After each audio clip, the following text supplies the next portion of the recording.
Élégante, esthétique, moderne, jeune, sensuelle, féminine, élitiste, ludique, luxueuse, des années 70 aux années 80, c'est tout ce que nous raconte la police ITC avant-garde gothique. On doit ce travail à Herb Lubalin, un graphiste new-yorkais engagé par Ralph Gainsbourg en tant que directeur artistique dans bon nombre de magazines.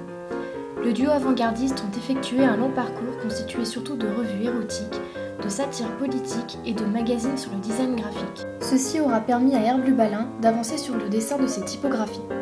Quant à Ralph Gainsbourg, il aura droit à plusieurs séjours en prison. La conception des lettres rappelle le travail du mouvement allemand dans les années 1920. Le Bauhaus. C'est une période où l'on dit adieu aux lettres gothiques car l'ornement est considéré comme obsolète. En effet, cette police sans sérif est géométrique. Les formes de base ont été faites à l'aide d'un compas.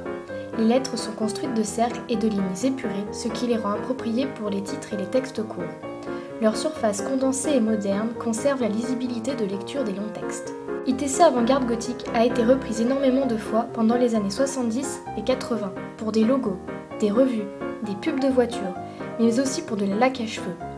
Elle a accompagné de grands artistes. Aujourd'hui, elle revient dans les publicités, mais on peut surtout la voir sur les affiches de films.